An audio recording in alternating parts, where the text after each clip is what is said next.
नमस्ते बच्चों। बच्चों, हम सभी जानते हैं कि गलत तरीके से एक बार सफल हो सकते हैं, पर अंत में हमें हार ही मिलती है। ईमानदारी से मेहनत करने से हमें हमेशा कामयाबी मिलती है।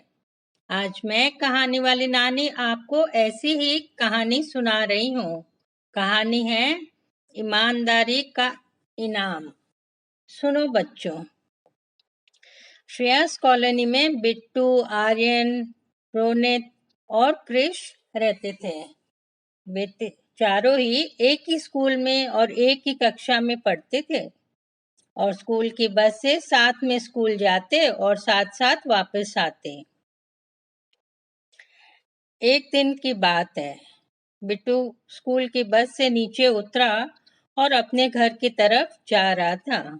धीरे धीरे कुछ सोचता हुआ अनमना सा बिट्टू चल रहा था। बहुत उदास था। घर के दरवाजे पर पहुंचकर बिट्टू ने बेल बजाया। किसने दरवाजा खोला? बिट्टू की मम्मी ने। और बिट्टू बिना कुछ बोले चुपचाप जूते खोल सोफे पर बैठ गया। यह देख बिट्टू की मम्मी ने कहा, बिट्टू, क्या हुआ? इतने गुस्से में क्यों दिख रहे हो? बिट्टू ने मम्मा की तरफ देखा और कहा, मम्मी, आज फिर आर्यन मुझे चिढ़ा रहा था। रोनित और कृष भी उसका साथ दे रहे थे। अच्छा, पर क्यों? किस बात पर चिढ़ा रहे थे? मम्मी ने पूछा। मम्मी, आज हमारा रिजल्ट आया था। मेरे अंक यानी मार्क्स उनसे कम आए। वे तीनों नकल करके अच्छे अंक ले आए और क्योंकि मैंने नकल करने से इनकार कर दिया, वे कह रहे थे, देखो, ये सत्यवादी है। देखो, ये हरिश्चंद्र है। ये नकल नहीं करेगा पर मार्क्स जरूर कम लाएगा। कहते कहते बिट्टू रोने लगा। बिट्टू की मम्मी ने प्यार से उसे सहलाया और फिर चुप कराया और कहा, नहीं बेटा, उनके कहने से तुम नालायक नहीं हो। तुम गलत नहीं हो। गलत काम तो वे तीनों कर रहे थे। तुम तो बस थोड़ी और मेहनत करोगे तो उनसे भी अच्छे अंक ला सकते हो। हाँ, थोड़े लापरवाह हो, लेकिन अच्छी बात यह है कि तुम नकल नहीं करते हो। बिट्टू, तुम्हारे ये कम अंक भी उन नकल करने वालों के अंक से कहीं ज्यादा है। बिट्टू चुपचाप बैठे सुन रहा था। बिट्टू की मम्मी ने आगे कहा, बेटा, तुम थोड़ा और ध्यान दोगे, मेहनत करोगे तो उनसे बेहतर अंक ला सकते हो। बस थोड़ा सा अपने आप को बदलना होगा तुम्हें। कैसे मम्मी? बिट्टू ने पूछा। बेटा, पहले तो ये देखना कि जब टीचर पढ़ा रही होती है, कुछ समझा रही होती है, तब ध्यान से सुना करो। अपना पाठ घर पर रोज याद करो और समय पर होमवर्क करो। अभी तुम क्या करते हो? पहले खेलते हो, कभी आईपैड देखते हो, फिर अंत में होमवर्क करते हो और खेलते खेलते तो तुम थक जाते हो, इसलिए होमवर्क भी कई बार पूरा नहीं होता है। हाँ, अगर स्कूल से आकर थोड़ा आराम कर पहले होमवर्क यानी गृह कार्य करोगे, कक्षा में जो पढ़ाया उसे याद करोगे और फिर खेलोगे, तो जरूर अच्छे अंक लाओगे ही लाओगे। और मैं और पापा तो हमेशा तुम्हारे साथ ही हैं, तुम्हारी मदद करने के लिए, पर मेहनत तो सिर्फ तुम्हें ही करनी होगी। दूसरे दिन से बिट्टू अपने मम्मी के कहे अनुसार पढ़ने लगा। हाँ, दूसरे दिन पिट्टू की मम्मी ने स्कूल जाते हुए तीनों को, आर्यन, रोनित और कृष को समझाया। आंटी, गलती हो गई, सॉरी, हमें माफ कर दीजिए। तीनों ने माफी मांगी, पर असल में उन वे बच्चे उनका उनका माफी मांगना सिर्फ नाटक था। बस से उतरते ही आर्यन ने कहा, बिट्टू, अगर आगे से अपने मम्मी से हमारी शिकायत की तो हमसे बुरा कोई नहीं होगा, समझे? बिट्टू को बहुत बुरा लगा। वह उनसे उलझना नहीं चाहता था, इसलिए चुपचाप अपने कक्षा यानी क्लास की ओर चल दिया। बिट्टू ने तय कर लिया कि अब उन तीनों से यानी आर्यन, रोनित और क्रिस से बात नहीं करेगा और पूरा ध्यान पढ़ाई में लगाएगा। अब क्या करता वह? पहले पढ़ाई करता, फिर खेलता। अब उसे कई बार टीचर से शाबाशी भी मिलती थी। इससे खुशी के साथ साथ उसका आत्मविश्वास भी बढ़ गया। एक दिन की बात है, बिट्टू स्कूल से आया। मम्मी ने देखा आज वह बहुत खुश था। वह कुछ पूछती इससे पहले ही बिट्टू ने कहना शुरू किया, मम्मी मम्मी पता है आज स्कूल में क्या हुआ?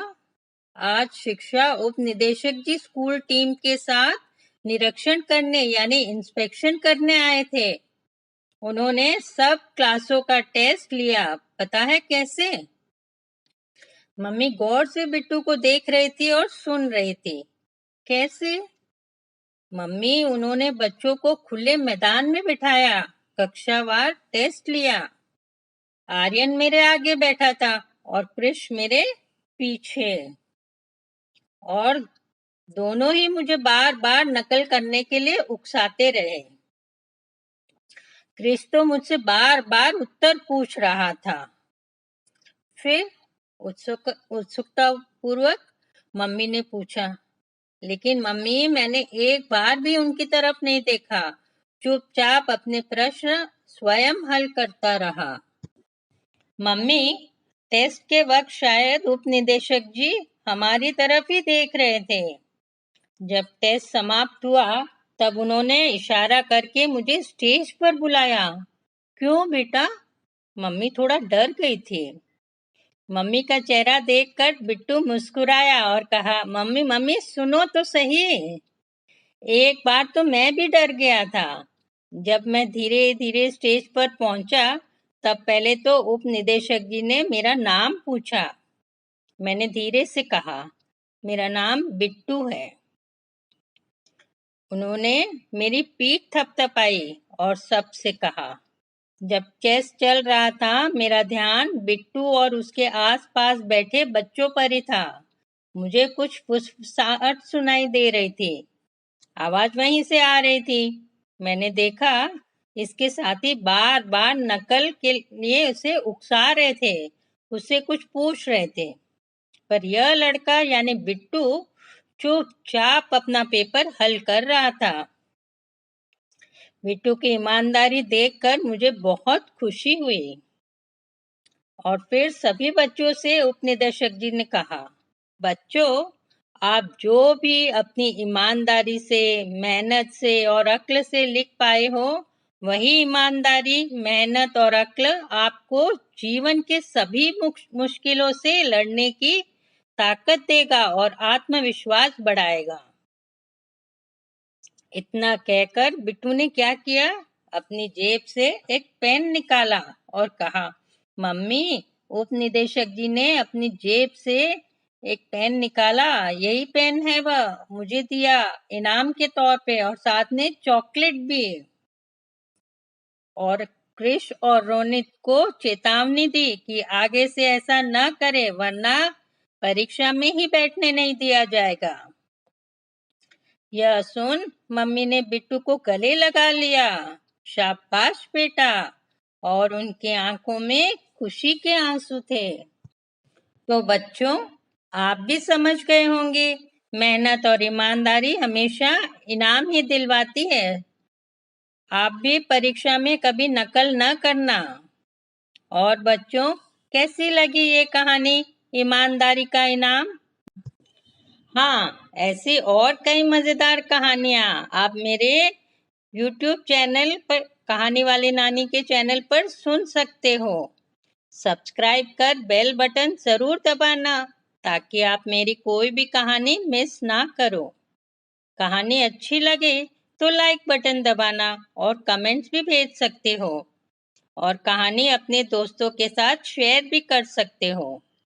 और अगले हफ्ते फिर मिलूंगी एक नई कहानी के साथ। तब तक गुड बाय, टेक केयर।